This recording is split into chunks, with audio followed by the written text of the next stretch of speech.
It should have started earlier. That, like I said, everything that could go wrong has gone wrong, has gone wrong, has gone wrong. Ladies and gentlemen, we got him. We control everything you do, everything you think, everything you say. We decide who your friends will be, where you go to school, who you marry, how many kids you will have, and the car you will drive, and at what speed. We will make you work for money, and tell you how you spend it, and modify your seeds. We will make you hate the ones you love, family, friends, and yourself. We will monitor your each and every move, pollute your air and water to weaken your health. We will turn you against each other to control any unrest. We will sell you drugs and put you in jail for buying them. We know what's best.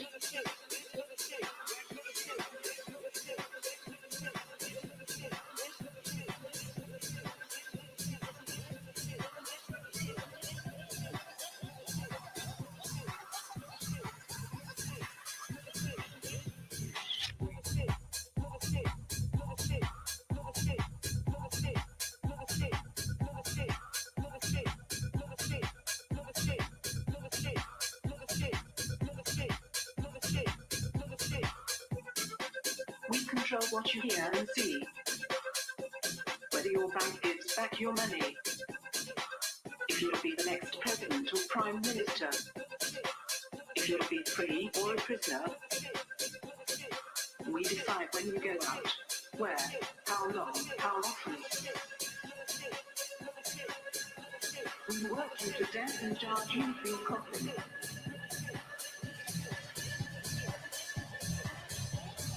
We are in control.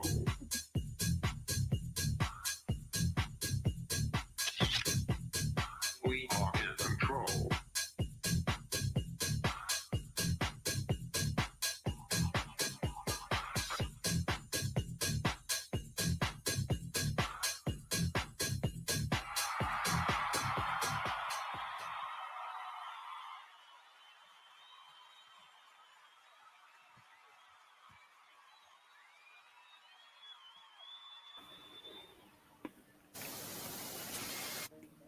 We're standing here on the northern side of the Temple Mount. But the real question is, if the Beit HaMikdash stood, what would we be looking at right now? Rabbi Levy is going to answer that question for us. When the Beit HaMikdash stood, the view that we would have is the Beit HaMikdash facing towards the east. So the back of the building would actually be at the back of the dome, where the dome sticks out from the building of the Dome of the Rock, and that would rise a third higher than the actual point of the building. It would rise up and come down at the middle of the gray dome over there. Between the gray dome and the archway would be where the place where the altar stood, and we're offering it on a daily basis. And those archways are actually in the place where the gates of Nicanor once stood. May we merit to see the Beit HaMikdash in our days.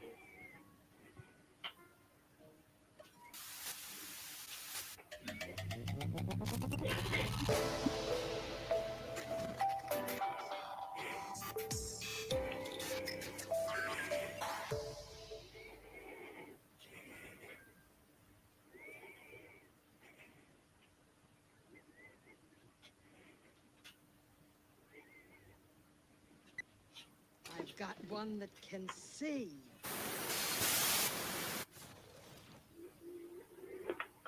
Right then, I hope you can hear me. I haven't got the boy with me today. He's at college. He's ran off. In fact, I'm going to have to show you. He's going to kill me for this because he scribbled it down for me this morning. But look, there's my guide. Can you actually see that? There's my guide to how to work this. All scribbled down this morning before he ran off to catch his bus. So I'll give him his due. He thought about me before he ran off, and I have had to use it. Turn the computer on. First thing it said is installing important updates. Last thing I needed to see. Anyway, as you can see, the Jewish people are really, really, really planning to build this temple. This temple is coming right? There's no doubt about it, right? The next bit of footage I'm going to show you is the visitor centre. They've already got a visitor centre. You can go over there and have a look where you can look at, um, well, they've made all the furnitures, the everything, right? You wait till you see this next clip, right? It's indisputable. The third temple is no longer a conspiracy. It's definitely on its way.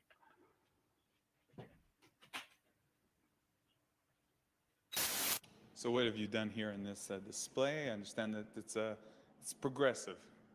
Yes, the new Holy Temple Visitor Center is an experiential kind of experience. We're actually moving within the rooms of the exhibition from one part of the temple to the other. The rooms actually parallel kind of ascending levels of sanctity from the outer court to the area of the court of Israel around the altar into the holy sanctuary and then just past the Holy of Holies itself, all to give the visitor the sense of awe and yearning of what the Holy Temple really is all about. Here we see some of the musical instruments that are designed for the Kohanim and the Leviim to use in the Beit HaMikdash, the harp and the lyre and the silver trumpets. Here we have a very beautiful model of the Second Temple. This very large vessel, kind of looks like a spaceship, is actually the kior, the copper wash basin and stand. This is a marvelous example of the combination of technology and halachic research. This, of course, is big enough for the entire shift of Kohanim that are attending to the daily offering. Releases, has an internal mechanism. It's actually computerized, and it releases an exact amount of water, which is the amount required for each man to sanctify his hands and feet, but yet it also is conserving water after all, and it also facilitates the heating of the water. This is a beautiful facade of the great gate that leads into the sanctuary. We see the lamp of Helena Hamalka. We have a beautiful tradition that Helena Hamalka, who was a convert to Judaism, actually donated a golden lamp that was suspended above the gate to the Holy Temple, and at dawn, when the sun began to rise over Jerusalem, rose to a certain height, and the rays of sunlight struck the golden orb of Helena Hamalka, and all the citizens of Jerusalem knew that it was time to read the morning Shema because the tremendous light was reflected all over the city.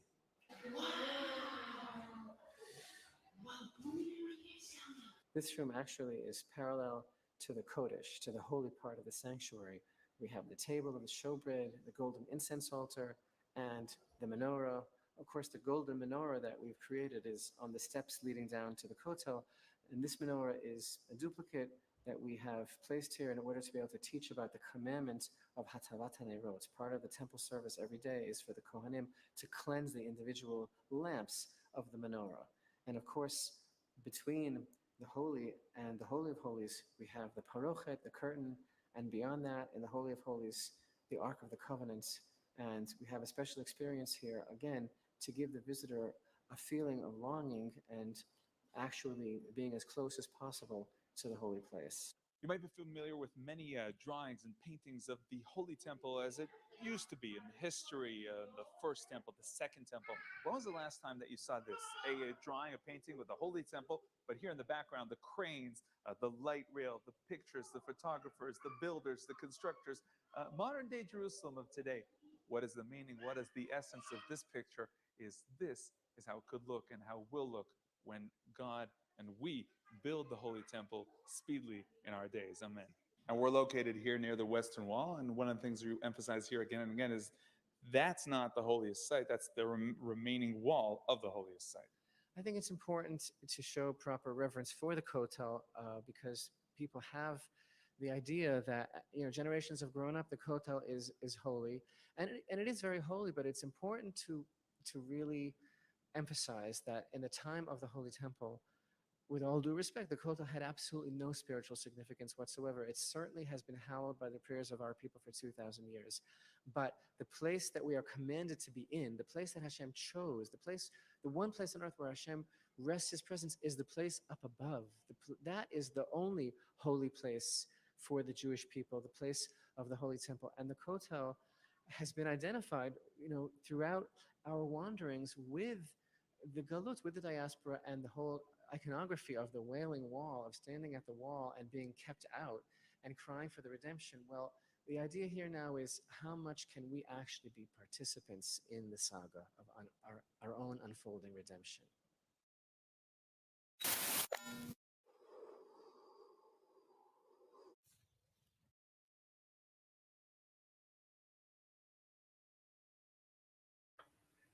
So, as you can see, they're definitely that when we build the temple, they got pictures. So that picture there was the temple, and it was modern day Jerusalem.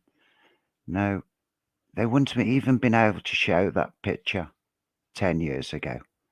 Right, this next bit which you're about to see, we last time on the Revelations Unraveling, we showed a sacrifice on the Temple Mount.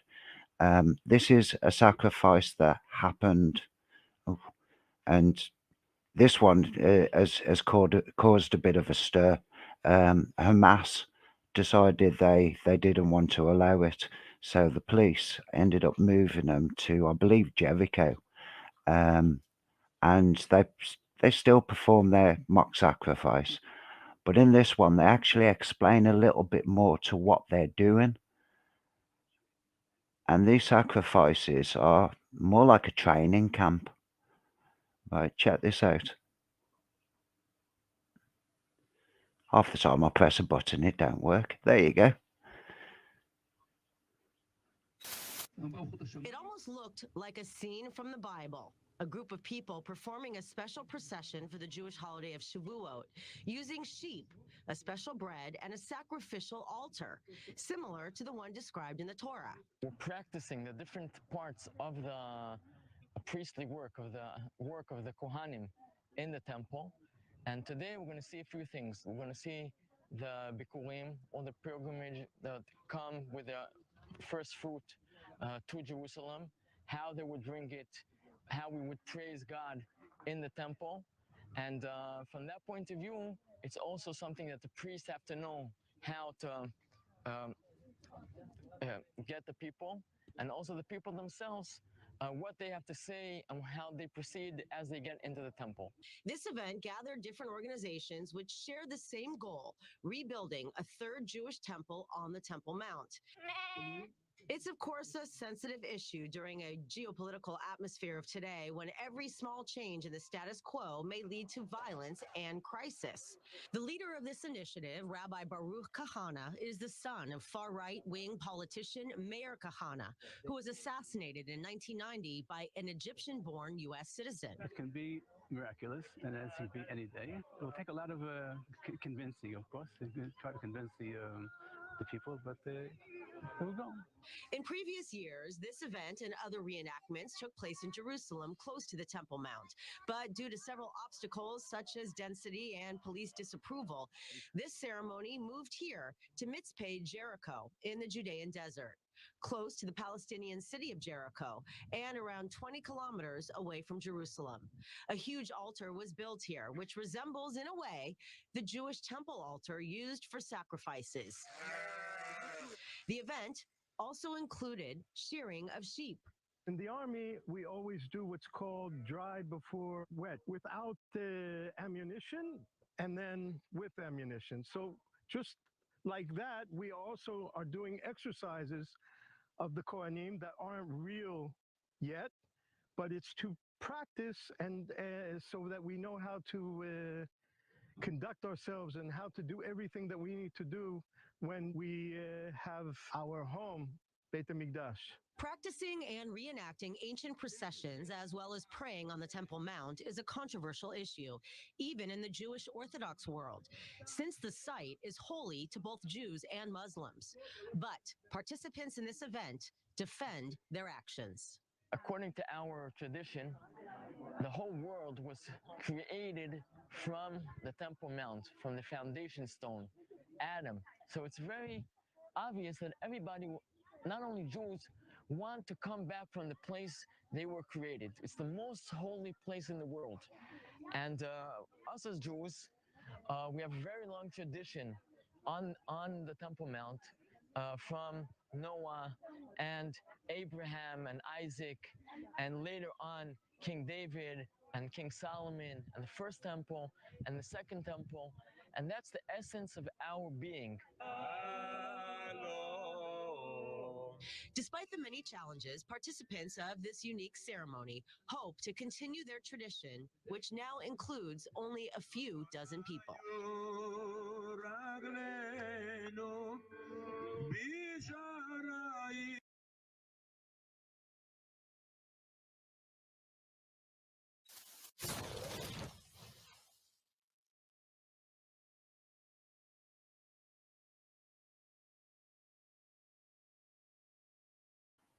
I've got to get between them screens quicker. So as you can see, the sacrifices, it's like a training camp, like a boot camp for when this temple's built. And as you can see from everything I've shown you so far, this temple's going to be built, right? There's no doubt about it. Um, last time we touched upon this guy. Obviously, um, he's got a name that nobody will ever be able to pronounce, but it's written there. We'll call him Ben David. Right. Now it appears he started to Jewish people have started to declare that he started to perform miracles. Right now, some of these miracles, in fact, all of these miracles are really dubious. Right, David Copperfield did do a better job. One of them, I'll play him in a minute, but one of them was literally to get somebody out of somebody. He said somebody would be out of prison before a holiday, and he was out of prison, so that was declared as a miracle. But here we go. Have a look. See what you think. Right, this Ben David geezer he's one to be watching. Also, there's going to be lots of these false messiahs. There's apparently two Muslim ones that are going to be coming at the same time. But this guy's definitely somebody. Best about the sling and stones analysis of these miracles is his observation that not a single person witnessing the miracles mentioned God, attributed the miracles to God, or praised God for them. They praised the Yanuka. It was a good observation on his part that this isn't something that comes from God. Remember what we said about Jesus. He comes in his Father's name, but the Jews will accept someone who comes in his own name. Attributing the miracles to God is in some way coming in the Father's name. Attributing the miracles to yourself is coming in your own name. Now, we're not saying this Yanuka is healed anyone, but miracles do happen in today's world.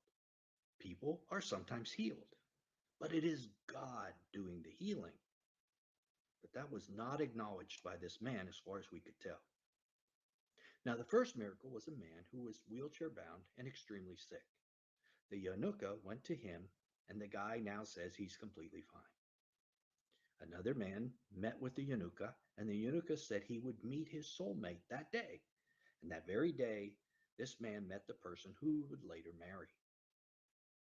Here's the third man who had a malignant tumor, and the tumors disappeared after a conversation, and the Yanuka said that they would be gone, and they were gone. Here's a fourth man who was released from prison before the Sabbath, just as the Yanuka said he would be. Fifth man was about to go into surgery, and the day before surgery, he met with the Yanuka, and then the Yanuka said he would be healed, and he was. Hearing these, I'm sure you're thinking exactly what I'm thinking. These aren't the most impressive miracles. There isn't a lot of medical confirmation or other things, and that seems out of the ordinary. However, that doesn't matter. The fact that they aren't impressive miracles doesn't matter. When it comes to false messiahs, what matters is that his followers think of him that way. Remember, this is a false messiah. False messiahs might have false miracles. I mean, it just goes along with it. But the Antichrist and false prophet will have miracles so convincing that they would deceive even the elect if that was possible, as we learned at the beginning of the video. So this Yanuka hasn't shown me anything more convincing than having memorized the Torah, which is a pretty big step. So, if this is the guy that the rabbis claim is their Messiah, why isn't he acknowledging it and why aren't they? It's a good question. Why are they keeping him a secret? Who knows? Perhaps because it isn't time for the beginning of the birth pangs just yet. Maybe God is holding him back so he can be a sign to us of when that period begins. What role would this man play? Well, of course, possibly none. Maybe he's just a rabbi. Or he could be one of the two anticipated Jewish messiahs, because they're anticipating two. Either Messiah ben Joseph or Messiah ben David. There are two anticipated Islamic messiahs as well, a Shia Mahdi and a Sunni Mahdi. The world may soon be filled with messiahs. And if it is, consider it likely as a sign that the beginning of the birth pangs has begun, because Jesus said there would be many false messiahs.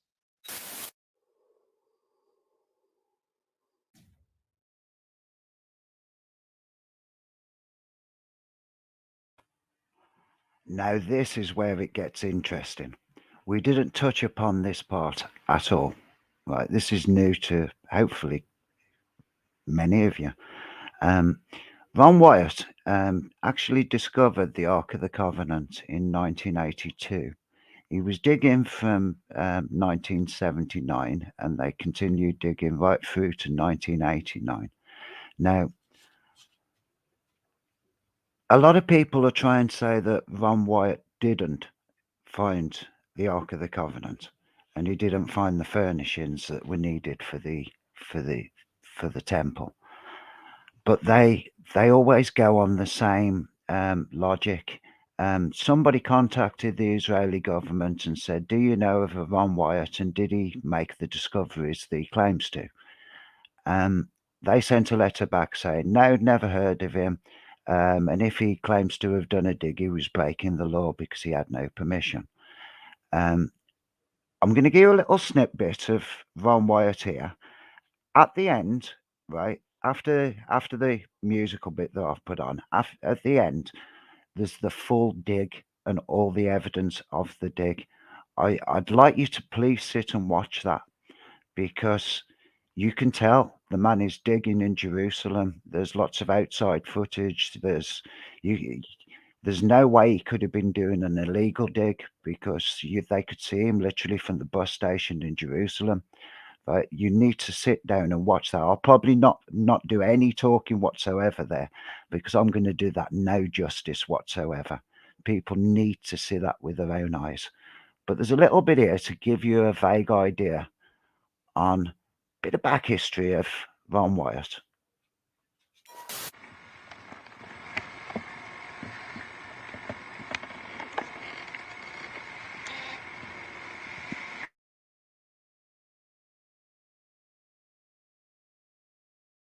Ark of the Covenant dig. We've been working in this area since 1979, and shall we say it hasn't been an easy job. In 1982, we were able to get into the chamber where we saw some of the furnishings from the first temple. Only one crucifixion site in Jerusalem, and that is it. I prayed, "Lord, where shall I go now?" Now, we had found the crucifixion place, and I was quite excited about that. But we were looking for the Ark of the Covenant. And if I had had my way, I would have found the Ark of the Covenant, and I would not have found the crucifixion site because I wasn't looking for it. As always, God had more in mind than I had in mind. Yes, the tables of stone were found in the Ark of the Covenant. I personally removed them with the assistance of 4 angels who lifted the mercy seat, which I would estimate weighs about 900 pounds of solid gold. And one of these angels told me to take the tables of stone out of there. He said God wants everyone to see those. And so I took them out, backed up, stood there, frozen in place, and just can't describe my physical state or mental state or anything else. If you know, I didn't have some physical evidence to prove it happened, I think I had a dream or something. But anyway, they are now available to be shown, but we won't say, actually they're on a stone ledge right in the same chamber. That's where the angel put them after I handed them to him. I didn't know what to do with them. And I was told that these are to be presented with the blood evidence when the mark of the beast law is passed or enforced. Now, I know everybody wonders about what it is, the mark of the beast. You've heard all kinds of rumors, stories, and all of this. I'll tell you quick and simple. If you keep the 10 Commandments that God wrote upon those tables of stone, and about which he says in Psalms 89:34, those of you that are writing down text, you'll want this one. Psalms 89:34. He says, my covenant will I not break, nor alter the thing that has gone out of my lips. He spoke the 10 Commandments from the mountaintop. He wrote them in stone, and he says, nothing will change, right? If you keep that law, you will receive the seal of God. Soon there will be a set of man-made laws, best intentions, surrounded by a barrage of salubrious soliloquies and sepulchral solicitudes. That's all kinds of stories and all of this instigated by the devil to make you think that this is the best thing that ever happened to the human race and that you could just want to go along with it voluntarily. These man-made laws will require that you break God's 10 Commandments. Christ said of the Pharisees, for it is in vain that they do worship me, teaching for doctrines the commandments of men. If you keep those man-made laws and break God's 10 Commandments, you will receive the mark of the beast. Nobody has the mark of the beast at this point in time. You can only get it after that those laws are enforced.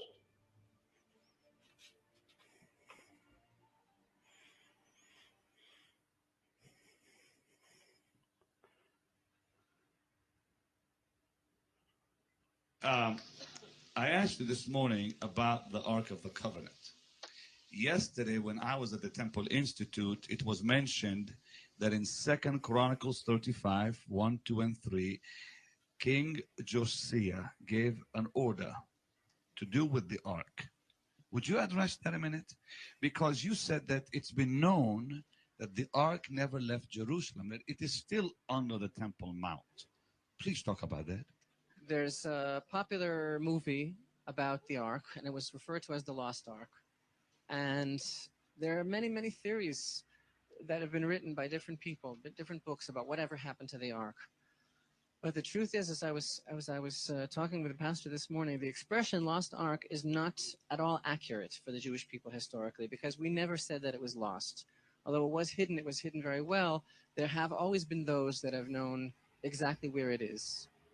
And historically, when King Solomon, who after all, as the Bible tells us, was the wisest of all men, when he oversaw the construction of the first temple, knowing with prophetic enlightenment that eventually it would be destroyed, he oversaw underneath the Temple Mount complex the construction of a very vast system of all sorts of corridors and mazes and chambers. And one of these chambers was built especially for the time when it would be necessary to hide the Ark of the Covenant, as well as some other items that I mentioned this morning.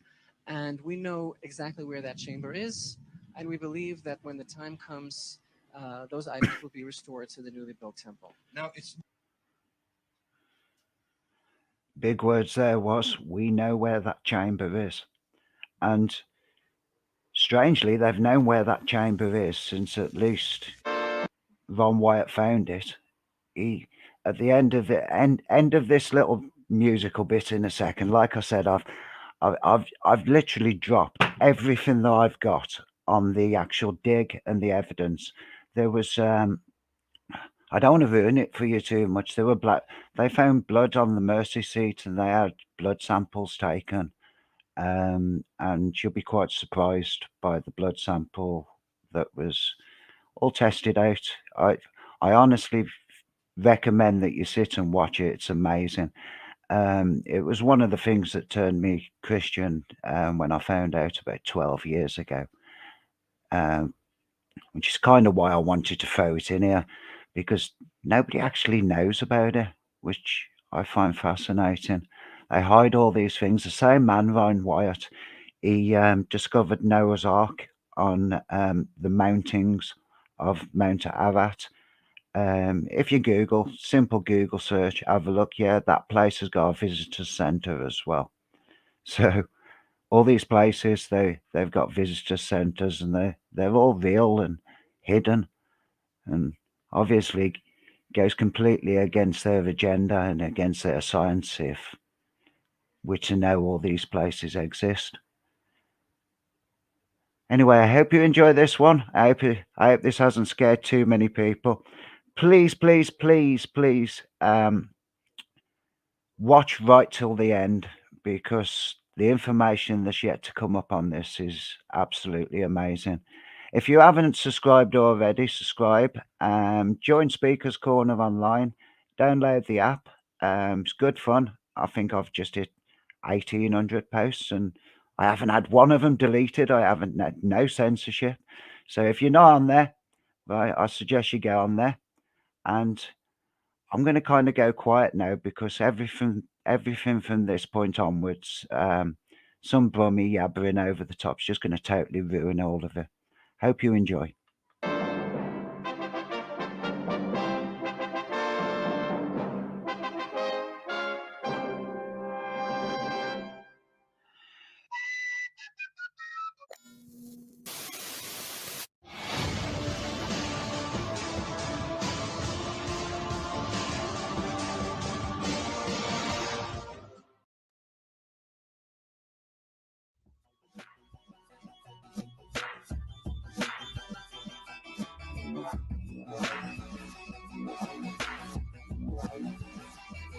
It's the time and the season, it's almost here, and the signs and the reasons are very clear. The fulfillment of scripture is coming true, and we're expectantly waiting, the time is due. There's a change that is brewing, an urgent call. It's the same kind of feeling before you fall. It's a sense, it's an instinct, an inner voice. It's a test, are you listening? Have you made your choice? There's a crossroad coming, do you know your path? Are you lost and running? Do you fear the wrath? Don't you feel all the heaviness in the air? If it's real, are you ready? Is your soul prepared? There's a big thing coming and there's not much time. It's all been written by God's design. There's a plan and a purpose, it's all divine. If you're awake and you heard this, you know the signs. There's a big thing coming and there's not much time. It's all been written by God's design. There's a plan and a purpose, it's all divine. If you're awake and you heard this, you know the signs. Is your family equipped if the time has come? Would you have what you need, or be scared and run? No matter where you are, no matter what you believe, there's a change that is coming, to that we agree. It's like we all seem to know that there's not much time before we reach the tipping point and we cross the line. Got one foot in the chasm of this growing crack. We're at the edge of the cliff and there's no turning back. There's a big thing coming and there's not much time. It's all been written by God's design. There's a plan and a purpose, it's all divine. If you're awake and you heard this, you know the signs. There's a big thing coming and there's not much time. It's all been written by God's design. There's a plan and a purpose, it's all divine. If you're awake and you heard this, you know the signs. If the labor pains growing, you can count the days. So many earthquakes, tornadoes, and tidal waves. It's the eve of destruction, the harvest here. It's the reaping, but we will not live in fear. For our time of redemption is coming soon. By divine intervention, we'll see the truth, arriving live and direct for all to view. If you haven't read the Bible, I pray you do. There's a big thing coming and there's not much time. It's all been written by God's design. There's a plan and a purpose, purpose, it's all divine. If you're awake and you heard this, you know the signs. There's a big thing coming and there's not much time. It's all been written by God's design. There's a plan and a purpose, it's all divine. If you're awake and you heard this, you know the signs. It's like time speeding up and it seems so fast. And while a month slips by, a year is past. You hear the same kind of feeling all over the globe. Not sure just what it's revealing, but you're not alone. The same dreams that you're dreaming are all repeating. It seems that while we are sleeping, we're given meaning. So when it all goes down, there will be no doubt. From the east to the west to the north and south, there's a big thing coming and there's not much time. It's all been written by God's design. There's a plan and a purpose, it's all divine. If you're awake and you heard this, you know the signs. There's a big thing coming and there's not much time. It's all been written by God's design. There's a plan and a purpose, it's all divine. If you're awake and you heard this, you know the signs.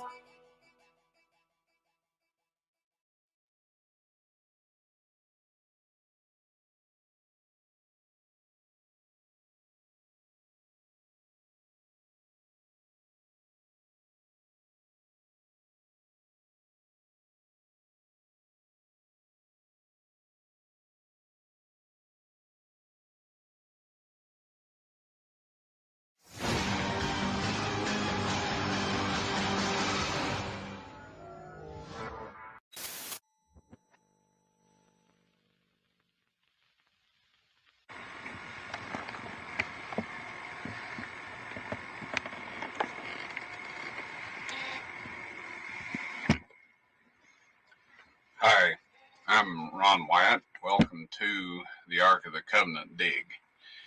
We've been working in this area since 1979, and shall we say it hasn't been an easy job. In 1982, we were able to get into the chamber where we saw some of the furnishings from the first temple. Now, we accomplished that by going down through this hole here that's about 40 foot deep, and then coming out of there back up into a chimney in spelunker terminology, and then squeezing on into the chamber. We broke our way in through a hole. We went 60 feet underground. We came back up. I mean, it was a real labyrinth. But once you got in this chamber, there sat a door right at the end of the chamber. And the people that brought this thing in busted a chunk of stone loose, dug out from behind it, laid it down, cut a doorway out in there, carried this stuff in. And then they covered them with animal skins, and then they covered them with wooden boards, and then stones. They packed that thing full of stones, backed out and shoved that chunk of rock back in place and filled in behind it. And today, from the outside, it just looks like a crack that an earthquake made, and there's a lot of those in that scarp. Now, if it were just simply getting into the chamber, we could do that. But once we get in there, we have to have the ability to get all of those things out of that chamber and safely to the surface. So it's not like just treasure hunting where you go in and get whatever is there and take it out. We have to consider taking care of the objects that are beyond this wall. And we're bringing the radar scanning equipment out of the hotel here. Yeah,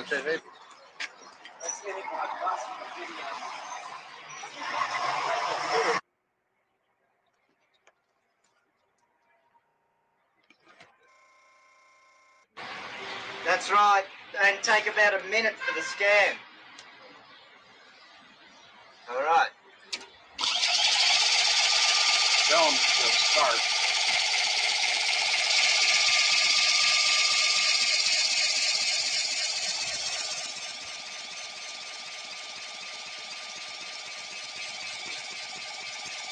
Okay.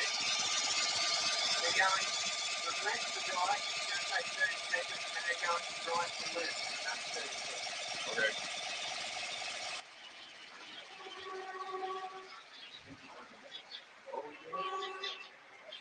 And you can see the excavation site's kind of hid by these bushes, so a lot of people, as they walk along this path, don't necessarily see it, but sometimes they'll hear the noise.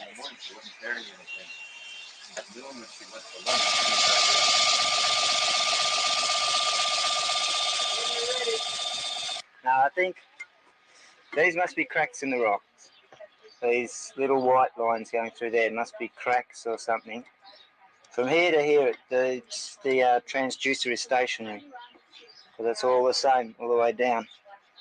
And it looks like there's a cavern there, which I don't know what scale he had it on, so you can work out how deep it is from the surface or from where the transducer is to the cavern if you know what scale and you've calibrated to that scale.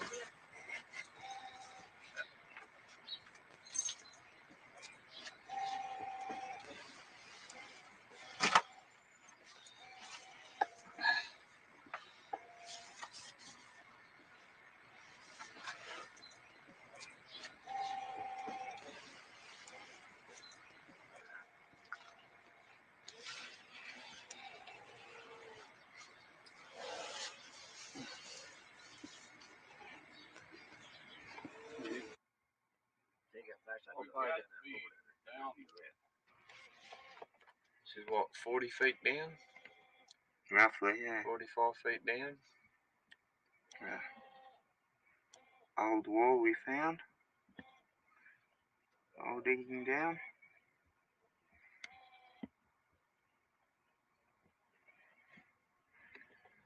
An old miner. An old miner. Then the hole keeps going down. About how far, Simon? That's another 10 feet down there. 10 feet down to Ron down the bottom. Who's found a really On the end of the jackhammer. about to, contemplating. Just All right, at this point, you are 45 feet under the ground. All of the debris above us is from the many different destruction levels of Jerusalem. In antiquity, when a city got destroyed, instead of coming back, moving all the debris away and starting from bedrock, they would just level off what was left of the city and start it from that point on up.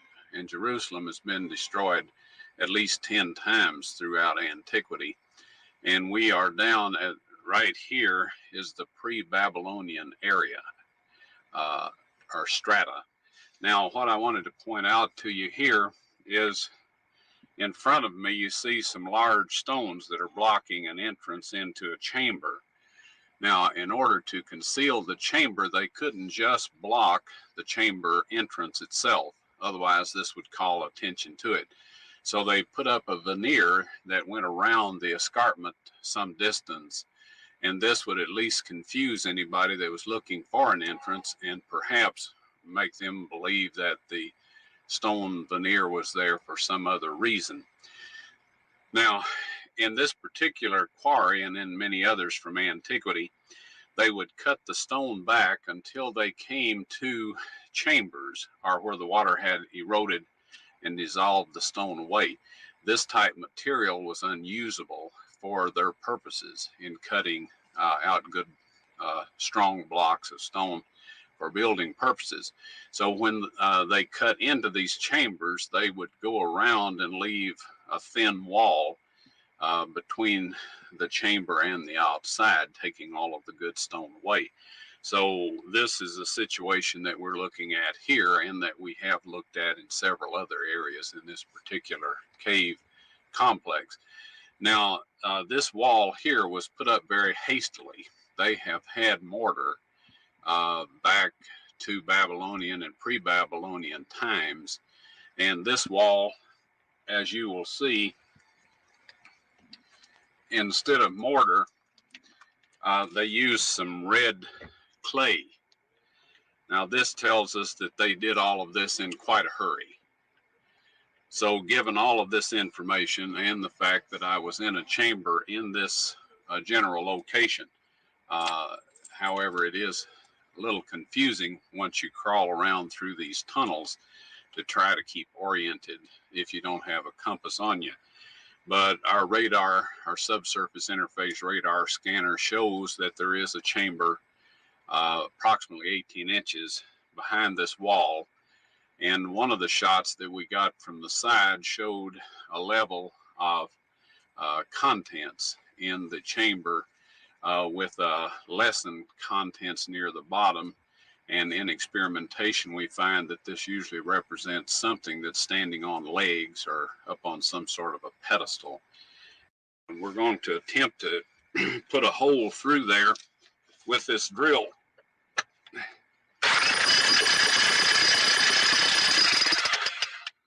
All right, now, as we're down here with a lot of debris over us, quite enough to bury us, and some future archaeologists, if time lasts long enough, would find our remains, that is too much vibration down in this area and would trigger earth slides, which we have experienced several of.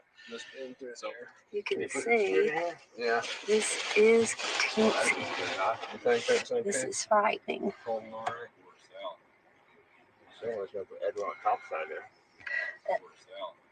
Like you said, the only thing really holding this. Take a good look. This just caved in a little bit earlier, and that's why they had to put these boards up. Behind, I don't know if you can see, there's nothing. There's the air hose. There's Frank laying the drill down. And I am going to very carefully try to scoot down a little at a time. Oh. You can see it's straight down. There's Frank with a bucket of rocks.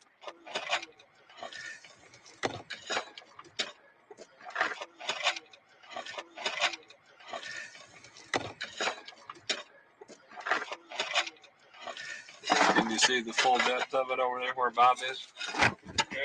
Pretty far down in there. There's About another Bob. 4 feet. What is he doing down there, Frank? He's cleaning off, we hope, right to his right-hand side. The face of the cliff goes straight down, and we're hoping that will be the chamber to the right if we can find our way into it through solid rock right there. Wow. Can't see it too well from where you're at, but it's been plain straight down.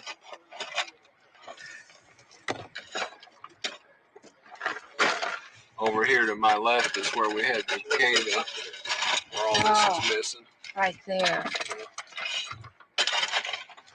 I don't know if this is recording very well or not. Looks like I'm fogged up, but you can see I am in a very confined space. And these guys have been working in here non-stop, day after day. Probably try to find the entrance, because to use a jackhammer with all this loose material would be almost impossible. We've already had one cave in. Yeah. So we'll have to go for finding some way into it. If we can, like a door or some kind of an entrance. It's hard to believe. Okay. I think I probably better call it quits and back up behind me and exit so they can get someone in here to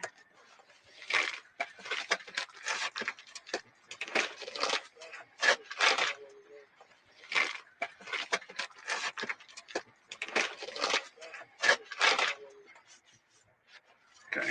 Did you see the wall and all that? Well, yeah, I didn't go, very far. Yeah. I just went down to about there. Okay. But you did see the wall. Yeah. You can see how small that hole is.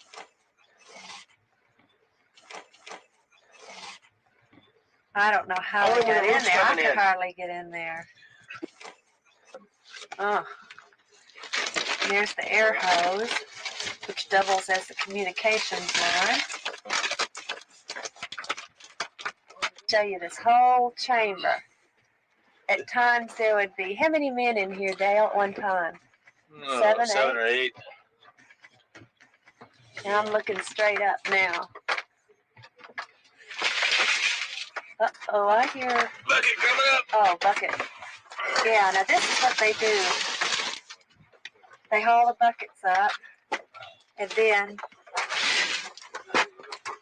You got my thumb in They put them, there. Okay, go ahead. Dale puts them on And Ed up there is hoisting it up through the hole. And Simon's grabbing it and handing it to Nathan. And Nathan's giving it to Mark, who's hauling it off to the dump. Boom. Yeah, we got any buckets empty out there? Yep. One down below? It is straight down. Ron says about 40 foot down here. See, we're just standing on, we're in a hole. We're standing on boards that have been laid across to the ledges. Up. Coming down? All right. That's how the buckets come down.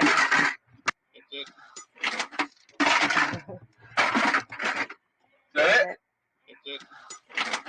I missed that, but they just toss them down the hole. First time in 10 months. Well, that's a big good one. Should have knocked that one over. We're going to follow Mark over to the bus station.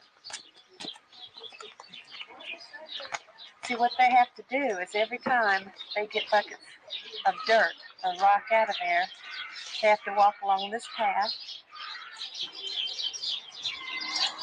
Now we're heading towards the bus station, where this morning they got tear gassed twice. And Ron was over here dumping rock at the time and got it full force.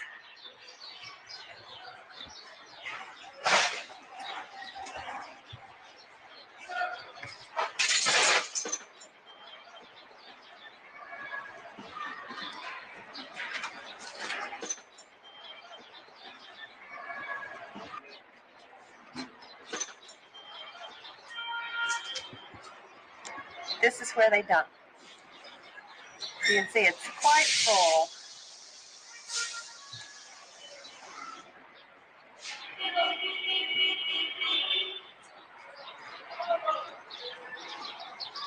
We're standing now at the edge of the garden tomb area where the bus station is, looking outwards in the direction of the excavation. Now, we're walking around. We're going to go up and look at the bus station where all the tear gas came from this morning.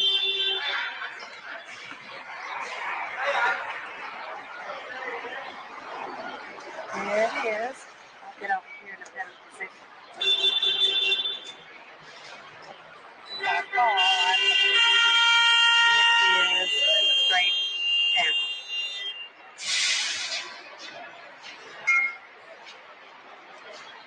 Now, right over here, you can see Golgotha. Skull Hill. There's Skull Hill. And you come along here where the wall is, down to where the excavation is, which is right there. We're looking right into the area that it is, right there. It's where Christ was actually crucified.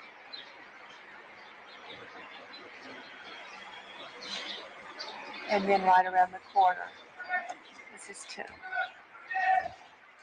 Jerusalem is situated on two mountains, Mount Zion on the west and Mount Moriah on the east. Moriah extends from the Temple Mount on the south end and continues beyond the city wall to the north. In ancient times, a dry moat was cut through this mountain to prevent invading armies from easily entering the city from the north. The northern part of the mountain, located outside of the city, was then used at some point in time as a quarry, and where the mountain was cut away is very visible. Along the escarpment or cliff face which was formed when it was quarried is located the tomb. Also along this escarpment is the well-known skull face. And between the skull face and the tomb is the site Ron Wyatt pointed to in 1978 when he said, "That's Jeremiah's grotto, and the Ark of the Covenant is in there." North of the city wall of Jerusalem sits a beautiful garden. Within this garden is the tomb known as the Garden Tomb, chiseled into the rock of the northern part of Mount Moriah. Okay, now we're going to go in.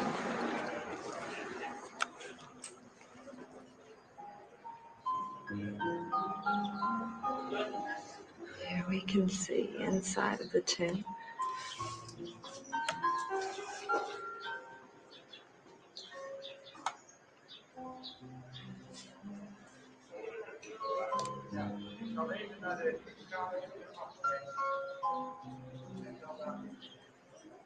It's a very old cross.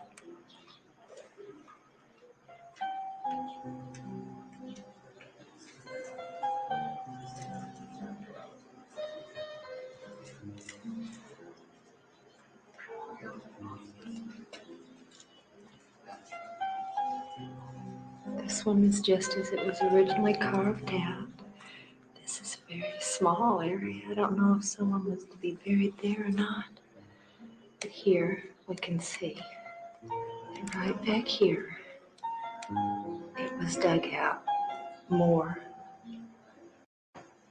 presumably because Christ was taller to accommodate him.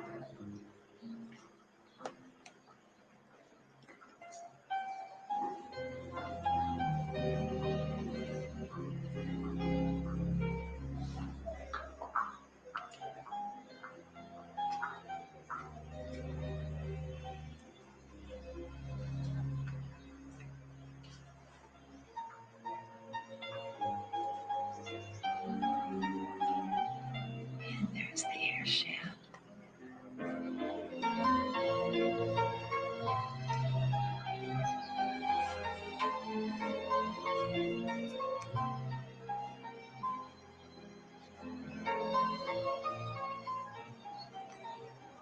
It was out this door that Christ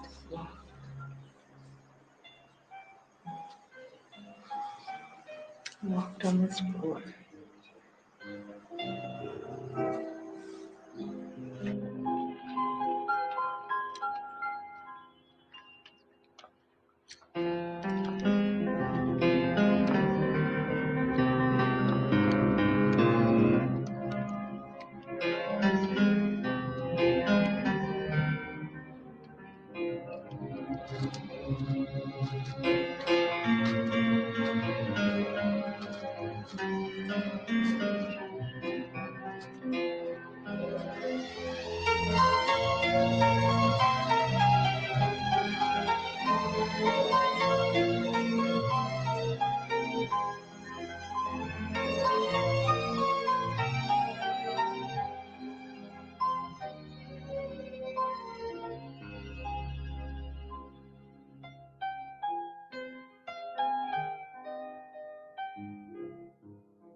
What I discovered when I started excavating down that cliff wall, first of all, I discovered the cutouts in the wall of the cliff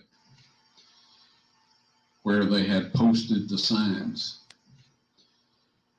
We painted or drew Jesus of Nazareth, King of the Jews, in the Roman and the Greek and the Hebrew languages, and we put them there, and we set this up to resemble what happened to Christ on the cross. Okay. Now the cross hole is actually right straight down below where we set this thing up. And of course, this is the chamber that you've been looking around through with us as we worked. Now, this whole fill here needs to be taken out.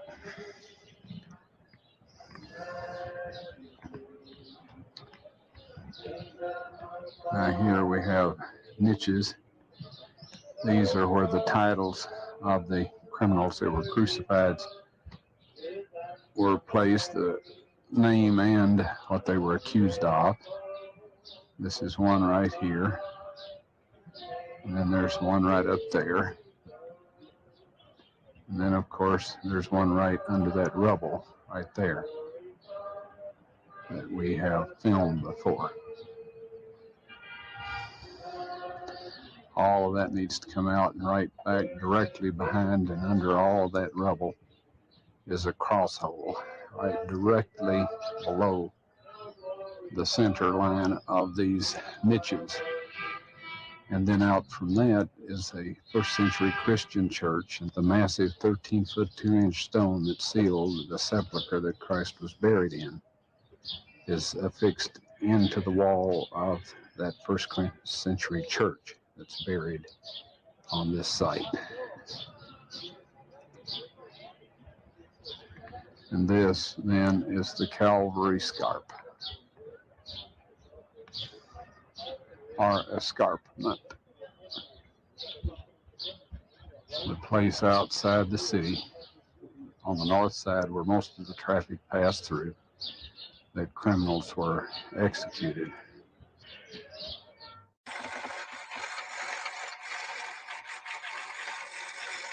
What an enormous amount of work this was, and the tremendous difficulties involved. The maze of tunnels seemed endless, as did the many tons of rock and rubble that was removed over the years of work there.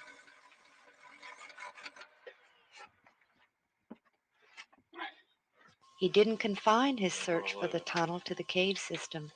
He believed for various reasons that it most likely had its beginning in Zedekiah's cave, the huge ancient quarry underneath the old city, carved out of the southern portion of Mount Moriah.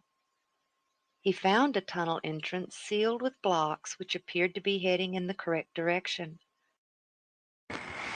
Now there's two things that are immediately apparent. One is from the color of that rock. This is the old water channel. Also, that you're looking at almost a 6-foot hole there that's been plugged with those rocks. And it's aimed exactly in the direction that our excavation across the street is located in. Now here's another thing that wasn't noticed. This rock right immediately to your left is part of a wall. This right here. See that stone, that stone, that stone, another stone below it. So this was double sealed. And whoever explored the cave in recent times broke through this one, but then they did not break through that second one. And we can assume that there's maybe some more baffles or blocked areas farther back. Upon opening it, he resealed it. It was not the tunnel he was looking for. Each time Ron and his crew excavated, the entrance to the cave system had to be refilled and the area completely cleaned up before they left. This was a tremendous task, as was reopening it each time they returned. So Ron finally installed a steel door which could be easily covered and uncovered with dirt and gravel, yet it allowed easy entrance. It also allowed him the ability to enter the system alone without a crew. This same trip, he and the crew built a beautiful retaining wall around the area of ground directly below the cutouts or niches and above the cross holes. Getting a little look at our fancy stonework.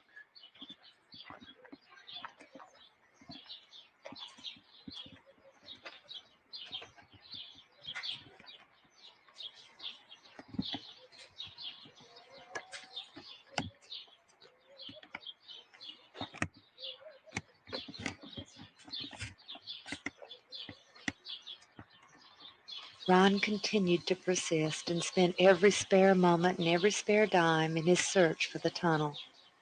Perhaps it was inevitable that the day would come when he became discouraged. Someone uninvited showed up when he arrived to resume work there. In the following, as Ron relates what happened next, the camera battery died unexpectedly, which is why it is edited. And when I arrived at the Jerusalem Hotel, sitting on the front stoop was this medical doctor who said, Ron, I'm here to help you. Well, bless his heart, he hadn't asked my permission or anything, said nothing, he just popped up. Well, that makes me rather unlikely to give him the combination to the vault, if you know what I mean. And so, anyway, I was convinced that one of my dumb mistakes had been too many, and that God couldn't use me anymore. So he'd sent this fellow there so I couldn't work on the Ark of the Covenant. And you would have had to share my experiences in order to know what a crushing blow that was. See, I know I'm unworthy. And I thought, okay, finally you messed up and you're out of it. I said a little prayer. I said, Lord, I'm sorry. If there's anything I can help, whoever you want to finish the job, just let me know and I'll do what I can. Well, I couldn't work on the Ark of the Covenant with that guy around, so we volunteered to clean the garden tube. In the back part of it, there was about 100 years worth of garbage and one thing and another that had just been thrown back there over the years. So we hauled out of there something like 20 big truckloads of trash. And it was hot that September, blistering hot. And I had gotten a little fan to get some air stirring, and the fan died. Well, added on the rest of my miseries, that was almost too much. You know, you remember the story of Jonah and his gourd vine? I could sympathize with him at that point in time.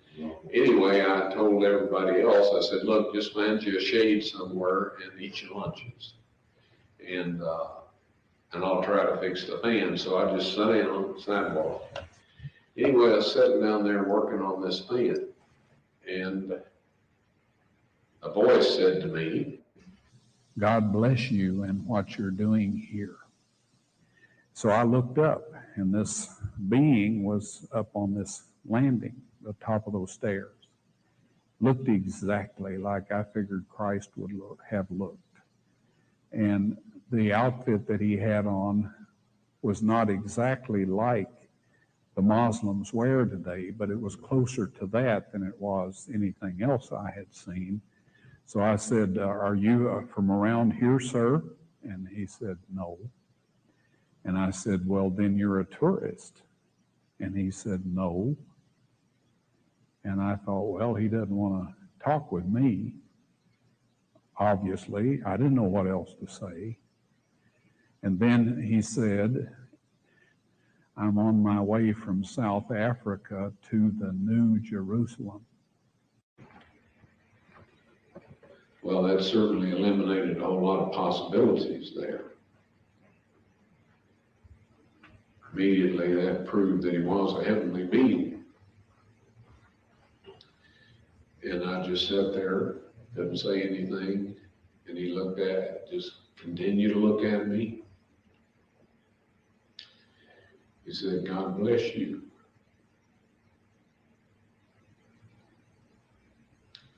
And what you're doing here. He was at the top of those stairs. And he walked right back that little short sidewalk, took a right at that big pine tree, and headed for the front gate. Well, this doctor of all people was the only one in earshot. And he was back under some shrubs in the shade eating his lunch, and he piped up and he said, Ron, do you suppose we've been talking with an angel? And I said, at least. Well, I worked with great enthusiasm for the rest of that day. When we left the garden tube, I asked the ladies in there, I said, what did you think of that big, tall man dressed in ancient Jewish garb? They looked at me kind of funny. And they said, there's been nobody in here like that today. And then one of them said, well, Mr. Wyatt, there's never been anybody in here like that. So somewhere between where he turned right past that pine tree and before he got to the office, he went on to the New Jerusalem.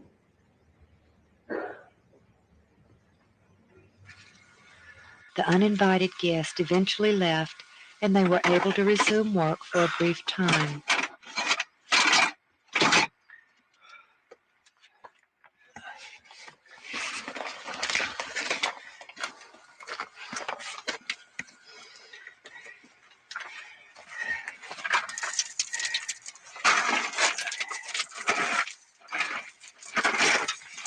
At this time, Ron made the following discovery.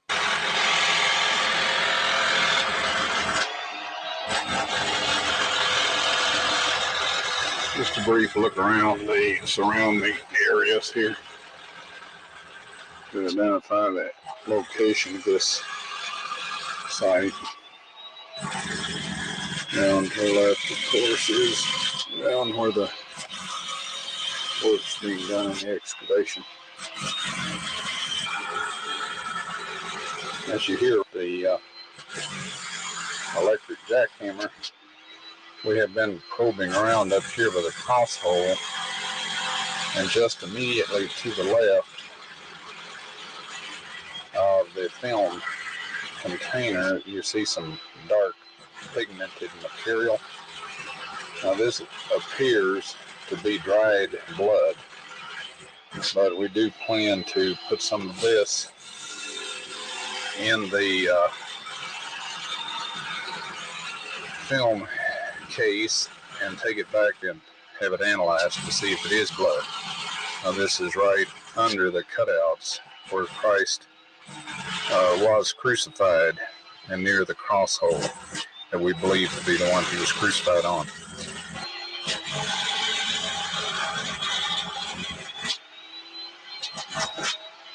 There, right at the very tip of the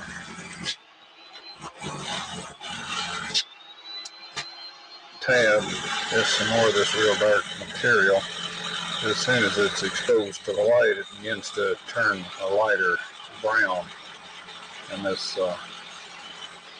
is typical of very old blood. So we'll take some more of this sample here, and it seems to have come down through this area here as we've collected all the way along and down into this crevice that communicates with the chamber that the Ark of the Covenant's in. It comes right down through here and down this way and around through a crack right in here and down through this area.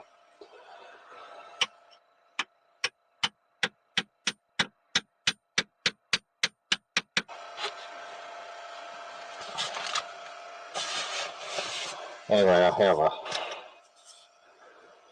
several samples of it that I have taken. For many years, the specimen sat untouched. Then, in 1996, when Ron was in Great Britain, Richard and Elizabeth Reeves and their sons came to Nashville to our home. Richard had a new, unique, and very powerful microscope he wanted to show us. Leviticus 17:14 informs us that the life of all flesh is the blood thereof. Once again, scientists are finding out that the truths of Scripture are far more literal than they ever imagined. Tiny particles have been discovered in blood that are seemingly indestructible.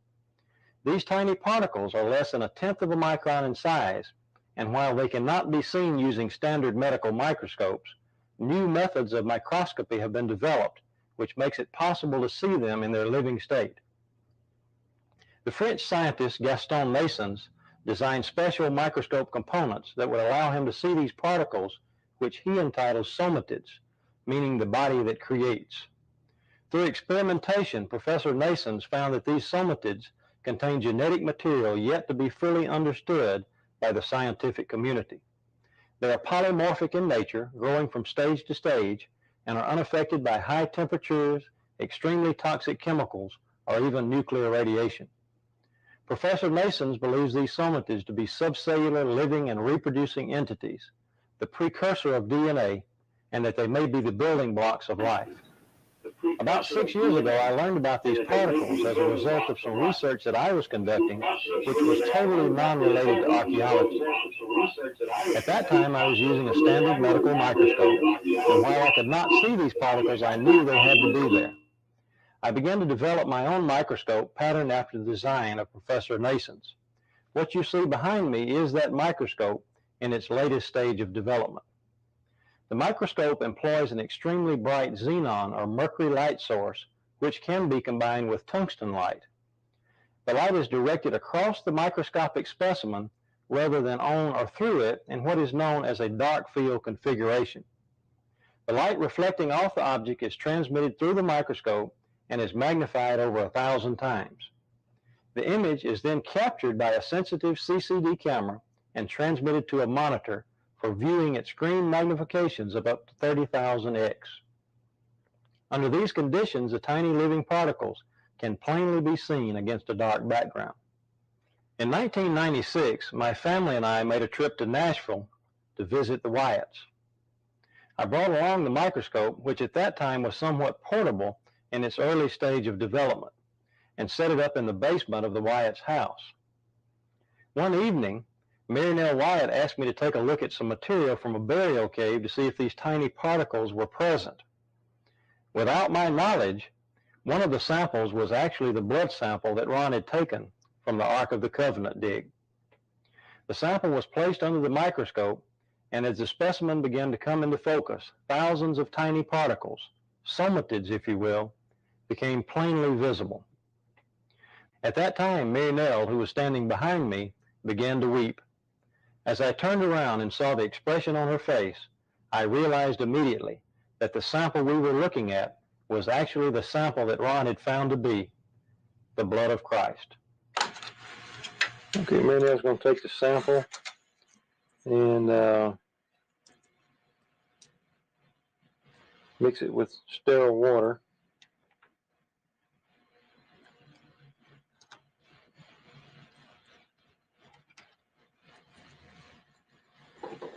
And a test tube there that we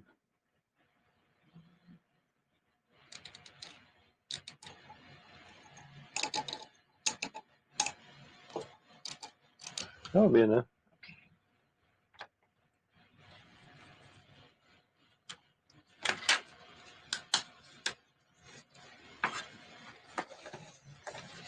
And she's going to take some sterile water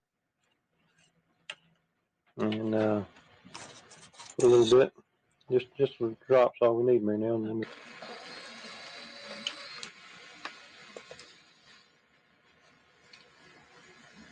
okay, so now that we've got the sample on the slide, we'll go ahead and focus into the sample and see what comes up on the screen here.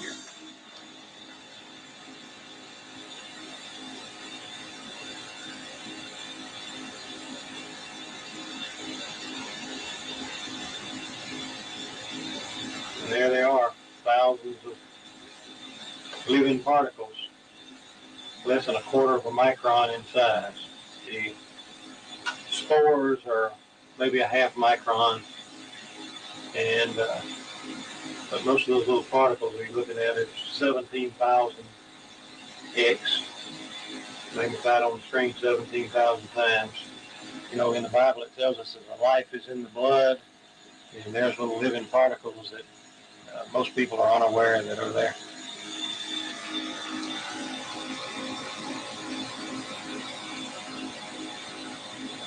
And this is the same thing we see in living blood.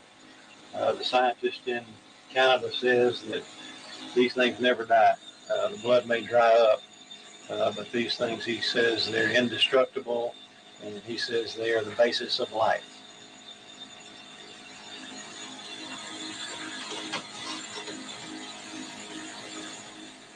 The results we obtained in no way can be said to be proof that the specimen was the blood of Christ, but based on the location from which the specimen came, we believe it was what Ron believed it was. Years earlier, Ron had taken a blood specimen from the lid of the case which contained the Ark of the Covenant. The blood of Christ is only dried out, folks. It's not dead. When we rehydrated it with normal saline, 72 hours at body temperature with slight, very gentle swirling, and put the white blood cells in a growth medium, 48 hours later, we did a chromosome count. I didn't. This was in Israel. It has 24 chromosomes only. All of us here have 46. Unless, there's a couple of genetic anomalies that make that different. But Christ received 23 from his mother and 1 Y, sex determining factor, from his father, who was not a human father. Because had he received that from a human father, it would have been accompanied by 22 autosomes. Now what this basically means is that his height, his eye color, his hair color, and all of this was supplied from the genes of his mother's gene pool.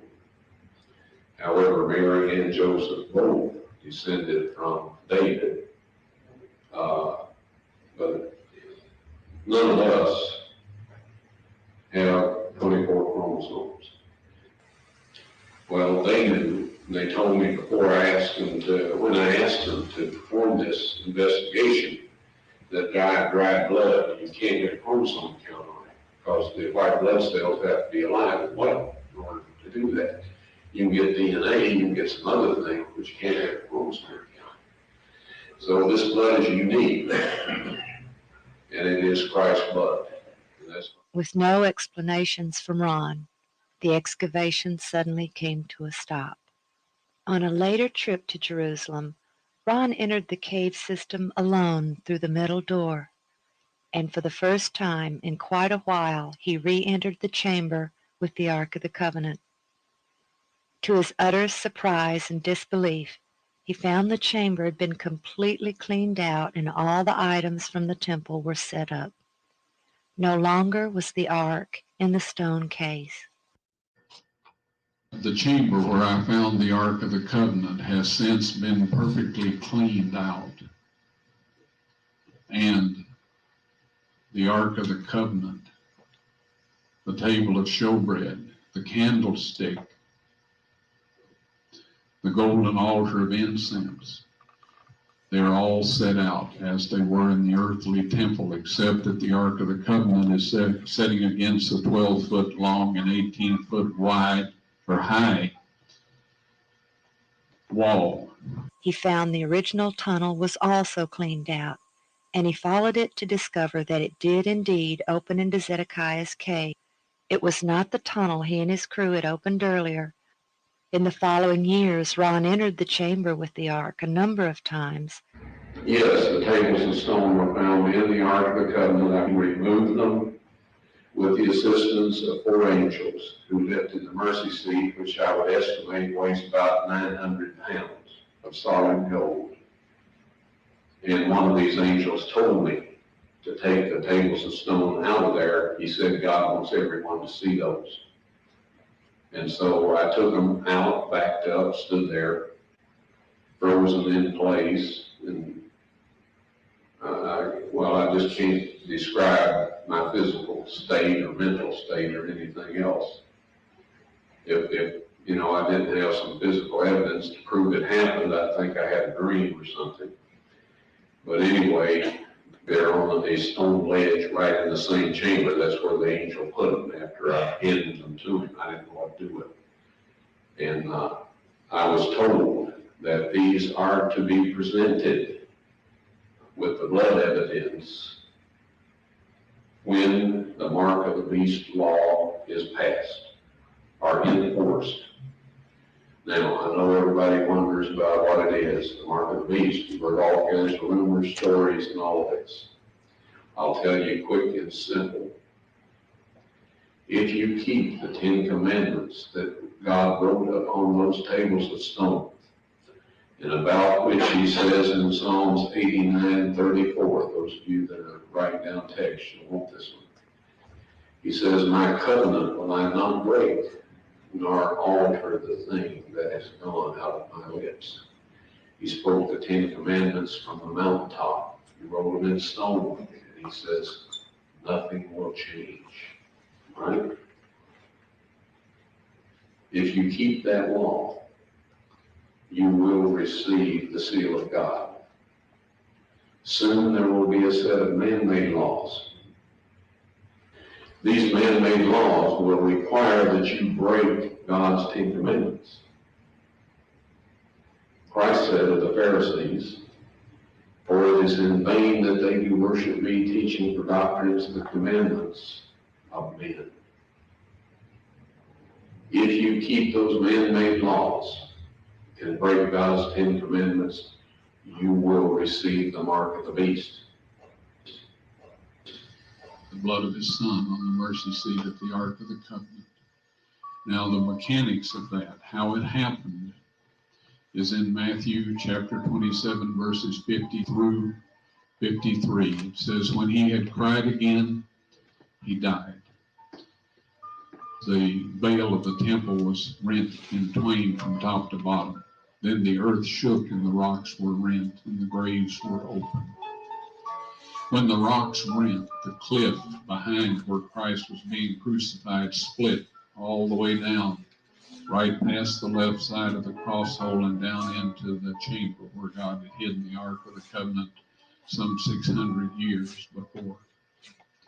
And when the centurions pierced Christ's spleen and probably the left ventricle of the heart, depending on how deep the thrust went, the blood and the platelets and serum gushed out and went down through that crack onto the Ark of the Covenant, 20 feet below, and fulfilled, ratified, if you please, the old and the new covenant. And at that moment, you and I were bought with a price, as was everyone else on this planet, if they will only take advantage of what was done for them. What Christ did was enough to redeem every man, woman, and child that has ever been born on planet Earth. The tragedy is that so few avail themselves of that wonderful gift. Now, the next morning, and this is in Matthew chapter 28, it says, the angel descended to roll back the stone, and there was a great earthquake. I believe that God closed the crack at that point in time because there's no evidence of any surface water, rain, or dirt, dust, anything else having fallen through that crack other than just the blood of Jesus. And there it remained for almost 2,000 years. But the ark was sitting there 600 years before the blood actually went on it. Appreciate the time you all have shared with me here.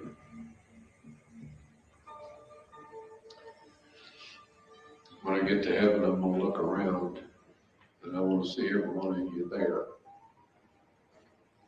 You can make it with God's help. Please, don't let all of that go to waste. Please, take advantage of that wonderful opportunity.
As you can see, a little bit naughty there, and no portion should be used, so I left it in whole.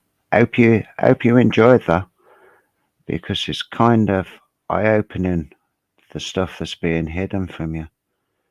There's a lot more than that, and it'll be coming up on the next one I put together. Like I said, hope you enjoyed, and off we go.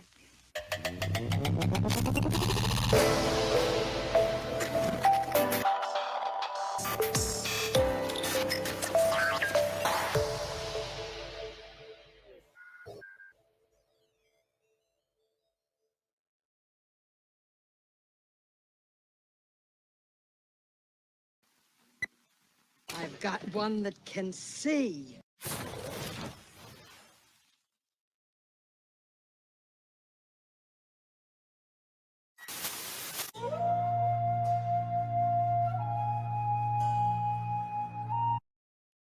It should have started earlier, that, like I said, everything that could go wrong has gone wrong, has gone wrong, has gone wrong.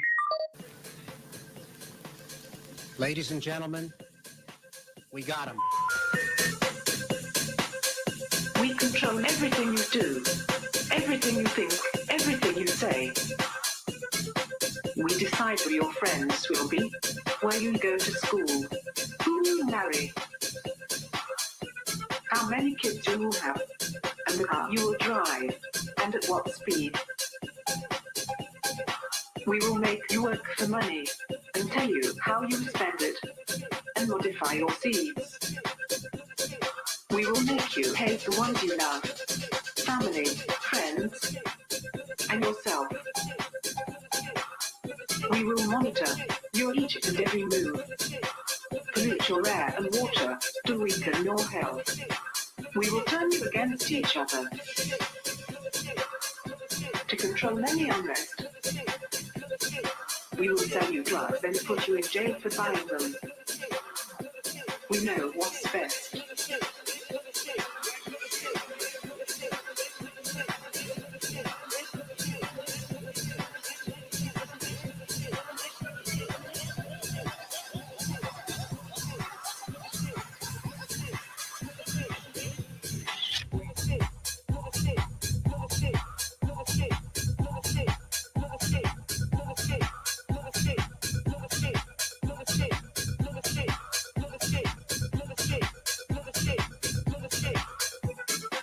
We control what you hear and see. Whether your bank gives back your money. If you'll be the next president or prime minister. If you'll be free or a prisoner. We decide when you go out, where, how long, how often. We work you to death and charge you for your coffin.